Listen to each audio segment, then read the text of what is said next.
Welcome back. Iran پہ ظاہر ہے 28 فروری کے بعد سے مسلسل بمباری ہو رہی ہے۔ 200 سے زائد شہروں اور قصبات اور بے شمار تنصیبات کو نشانہ بنایا جا رہا ہے، لیکن ایران کی طرف سے جتنی وہ جوابی کارروائی کر سکتا ہے کر رہا ہے۔ لیکن ایران کو جو سب سے بڑا خدشہ ہے وہ یہ کہ امریکہ اس کی تیل کی تنصیبات کو کسی بھی وقت نشانہ بنا سکتا ہے، اور اگر ایسا خدا نخواستہ تسلسل کے ساتھ ہو گیا تو پھر خلیج کا پورا علاقہ ہی جل بھی سکتا ہے۔ موجودہ جنگ شروع ہونے سے پہلے ایران یومیہ 23 لاکھ بیرل خام تیل پیدا کر رہا تھا۔ سب سے زیادہ پیداوار اہواز کے 3 بڑے آئل فیلڈ سے نکلتی ہے۔ ان آئل فیلڈ سے تیل پائپ لائنوں کے ایک گنجلک نظام کے ذریعے ساحل سے 28 کلومیٹر پرے جزیرہ خرق پہنچایا جاتا ہے۔ خرق میں سمندری گہرائی اتنی اچھی ہے کہ سپر ٹینکرز بھی بآسانی لنگر انداز ہو سکتے ہیں، اور یہیں سے 90% ایرانی تیل ٹینکرز میں بھر کے باقی دنیا کو ایکسپورٹ ہوتا ہے۔ اس جزیرے پہ تیل ذخیرہ کرنے کے 30 ٹینکوں کی گنجائش 3 کروڑ بیرل ہے۔ عموماً یہاں 10 سے 12 دنوں کی ایکسپورٹ کا تیل رکھا جاتا ہے، یعنی سالانہ 950 ملین بیرل تیل اس جزیرے سے گزر کے دنیا تک پہنچتا ہے۔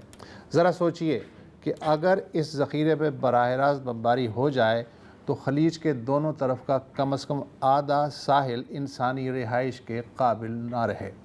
جزیرہ خرق کو کوئی بڑا نقصان پہنچانا اتنا حساس معاملہ ہے کہ جب 1979 میں صدر جمی کارٹر نے تہران میں یرغمال بنائے گئے 52 امریکی سفارتکاروں کی رہائی کے آپریشن کی منظوری دی تو اس وقت بھی جزیرہ خرق کی تیل تنصیبات پہ قبضے یا حملے کا خیال انہوں نے مسترد کر دیا تھا۔ کارٹر کے بعد آنے والے امریکی صدر رونلڈ ریگن نے 8 سالہ ایران عراق جنگ کے دوران آبنائے ہرمز سے گزرنے والے آئل ٹینکرز کو مسلح بحری تحفظ ضرور فراہم کیا، مگر جزیرہ خرق پہ قبضے کا انہیں بھی خیال نہیں آیا۔ عراقیوں نے 1980 تا 88 جاری رہنے والی 8 سالہ جنگ میں ایران کی تقریباً ہر بندرگاہ اور جہاز کو نشانہ بنانے کی کوشش کی، مگر خرق پہ 8 برس میں صرف ایک بار بمباری ہوئی۔ تاہم اس حملے سے ہونے والے نقصان کی فوری بھرپائی کے سبب ایرانی تیل کی برآمد بہت زیادہ اس وقت متاثر نہیں ہوئی۔ لیکن مسٹر ٹرمپ اور ان کی کچن کیبنٹ کو شاید کسی نے نہیں بتایا کہ جزیرہ خرق تیل پیدا کرنے والے تیسرے بڑے عالمی ملک کے لیے کیا معنی رکھتا ہے، اور اگر اس جگہ کوئی ایڈونچر ہوتا ہے تو ساحل کے دوسری طرف واقع خلیجی تیل تنصیبات کے ساتھ جوابی کارروائی میں ایسا کیا کیا نہیں ہو سکتا جس کے بعد پوری دنیا توانائی کے عظیم بحران کی لپیٹ میں آ سکتی ہے۔ ان تمام نزاکتوں سے بے نیاز ٹرمپ ٹیم نے بلومبرگ کی ایک رپورٹ کے مطابق جنگ کے پہلے ہی ہفتے میں خرق کو ناکارہ بنانے یا اس پہ قبضہ کرنے کے امکان پہ غور شروع کر دیا تھا، اور ٹھیک اس کے ایک ہفتے بعد خرق میں موجود ایرانی فوجی تنصیبات پہ بمباری کی۔ صدر ٹرمپ نے اپنے سوشل میڈیا پیغام میں کہا کہ انہوں نے اس بار تو تیل تنصیبات کو چھوڑ دیا، مگر ایران نے اگر جلد آبنائے ہرمز کا محاصرہ ختم نہ کیا تو اگلے حملے میں جزیرہ خرق پہ کوئی مہربانی نہیں ہوگی۔ ویسے بھی بقول ٹرمپ اس جزیرے پہ کارروائی ایک مزیدار تجربہ ہوگا۔ اٹ ول بی اے فن۔ اس سے قبل ایک اور سوشل میڈیا پیغام میں ٹرمپ نے کہا کہ تیل کی قیمت جتنی بڑھے گی امریکہ کا منافع بھی بڑھے گا، کیونکہ امریکہ اس وقت تیل پیدا کرنے والا دنیا کا سب سے بڑا ملک ہے، اور اب تو اس کے ذخیرے میں وینزویلا کا تیل بھی شامل ہو گیا ہے۔ سر بالکل نہیں، یہ ممکن ہے کہ کیونکہ یہ بیک ڈاؤن کرنا اس کے لیے مشکل ہوگا، تو بالکل ممکن ہے کہ جسٹ فار فن یہ ایک بار پھر حملہ کرے۔ اچھا، جیسے آپ نے کہا نا کہ یہ بہت چیزیں ہیں جو یہ لوگ جانتے نہیں ہیں یا یہ جاننا چاہتے نہیں، ہاں رائٹ؟ ایسا نہیں ہے کہ لوگوں نے آپ کو نہیں بتایا تھا یا آپ کے اپنے یار قطع کلامی مہدی حسن صاحب جو اینکر ہیں سر، ان کی آج میں ایک ریل دیکھ رہا تھا، ہاں ان سے کوئی انٹرویو کر رہا تھا تو انہوں نے کہا کہ یہ جو پچھلی ٹیم تھی نا بش کی 9/11 والی، جس میں رمسفیلڈ ڈیفنس منسٹر تھے، ڈک چینی وائس پریزیڈنٹ تھے، یہ سب جو ہیں یہ ایکسٹریمسٹ تھے، لیکن یہ میچیور بالغ ایکسٹریمسٹ تھے، مگر یہ جو ایکسٹریمسٹ ہیں تازہ یہ بچے ہیں، اور بچوں کے ہاتھ میں اگر کھلونا آ جائے تو آپ دیکھیں گے بچوں کے ہاتھ میں آج کل بہت کچھ ہے، اور میں صرف آپ کو ایک सबूत पेश करना चाह रहा हूँ अगेन आपके पॉइंट और मेहदी हसन साहब के पॉइंट को बैक करते हुए कि व्हाइट हाउस का जो ऑफिशियल ट्विटर अकाउंट है ना, अब आप देख रहे हैं कि ईरान की तरफ से भी वीडियोस आ रहे हैं, हूसियों की तरफ से भी वीडियोस आ रहे हैं, हिजबुल्लाह हमास की तरफ से तो आते रहते हैं।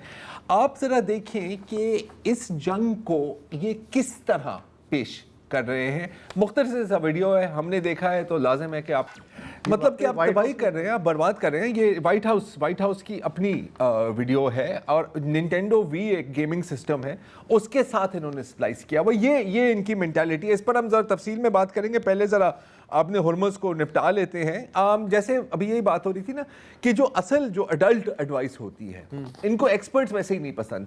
कोविड के दौरान इनको डॉक्टर्स नहीं पसंद थे, इकोनॉमिक एक्सपर्ट्स टैरिफ के दौरान नहीं पसंद आए इन्हें, तो अब मिलिट्री एक्सपर्ट्स और एनर्जी एक्सपर्ट्स की भी कौन सुने, तुम लोग तो वैसे ही बिके हुए हो इनकी नज़रों में ना। तो जो साबिक वाइट हाउस के जो एनर्जी एडवाइज़र थे, और मतलब बहुत पढ़े लिखे इंसान है यार, उसकी पूरी ज़िंदगी उसने गुजार दी है, उससे पूछा गया कि जो अपना हुर्मुज़ को बहाल करने के लिए या उसको आज़ाद करने की बातें हो रही हैं, इसके बारे में आपका क्या है? इज़ लाइक कि इट्स नॉनसेंस। इज़ लाइक कि जितनी भी आपने बातें की है, नेवल एस्कॉर्ट हो ही नहीं सकता। दूसरी बात है कि ये जो आपने 400 मिलियन बैरल्स रिलीज़ किए हैं ना स्ट्रेटेजिक रिजर्व में से, IAE ने, अमेरिका ने भी 170 बिलियन डॉलर का उसमें हिस्सा डाला है। उसने कहा यार ये पता है कितनी दिन की सप्लाई है? ज़्यादा से ज़्यादा 20 दिन की, ज़्यादा से ज़्यादा 20 दिन की। उसके बाद क्या होगा किसी को नहीं पता। उसके बाद तो आपके रिजर्व खत्म होने चाहिए। दूसरी बात आपने अभी जिक्र किया शाहजेब, माइन स्वीपर्स का, सुरंग समेत जहाज और लेकिन मसला ये है कि इनकी निगरानी के लिए भी फिर आपको एक नेवल कॉन्वॉय चाहिए होता है, क्योंकि ये अनार्म्ड होते हैं, ट्रैक्टर होते हैं। जैसे आपने कहा ना कि ट्रंप सोलो फ्लाइट करता है, माइन स्वीपर सोलो फ्लाइट नहीं कर सकता, उसको कोई आके उड़ा देगा। तो ये यहाँ पर हो रहा है। अच्छा, बाय द वे जो आपने रिएक्शंस दिए ना बाकी ममालिक के, तो जो रशियन वज़ीर ख़ारजा है लावरोव साहब, उनका भी बड़ा शानदार रिस्पॉन्स आया है यार।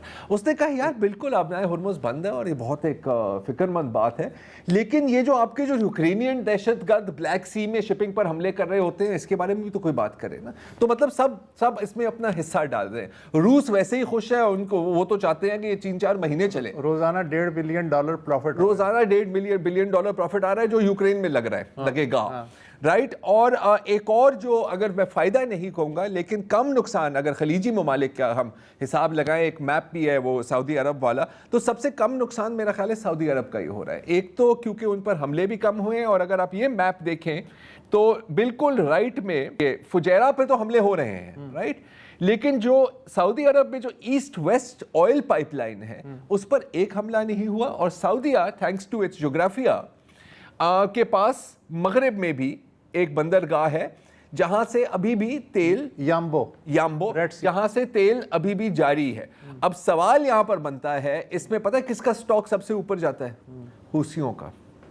क्योंकि अगर अब नए हुर्मुज़ बंद है और अगर आपने बाबल मंदब पर गेम शुरू कर दी, then you are in an actual global meltdown. लेकिन अभी तक मेरा ख्याल है वो नौबत नहीं आई है, और मेरा ख्याल है कि जितने भी पड़ोसी ममालिक हैं हूसियों को, उनको अच्छी तरह से पता है, और यकीनन कहीं ना कहीं बैकडोर डील्स और नेगोशिएशन चल रही है कि यार जाने दे, तू बता तुम्हारी क्या डिमांड्स हैं। तो इस तरह के सिनेरियो में जो स्ट्रेटेजिक चोक पॉइंट्स पर बैठे हुए हैं ना, सारी गेम उनकी है, उनके घरों के सामने लाइनें लगी हुई हैं फरियादियों की।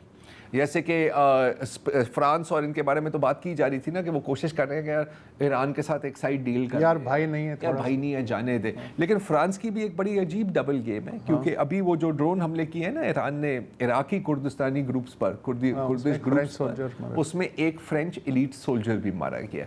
तो अगेन ये साथ में चल रहा है। लेकिन अगेन $1 मिलियन क्वेश्चन वसत और शाहजेब ये है कि अगर ट्रंप एस्केलेट करना चाह रहा है तो क्या वो कर सकता है? क्या उसकी अपनी पर्सनैलिटी उसको इसका इजाज़त देगी? और अगर नहीं तो क्या ये इम्कान है कि अपनी मतलब एम्बैरेसमेंट से अपने आप को बचाने के लिए ये मजीद एस्केलेट ना कर, मतलब कोई पतली गली है उसके निकलने के लिए या नहीं? हाँ, आफ्टर द ब्रेक।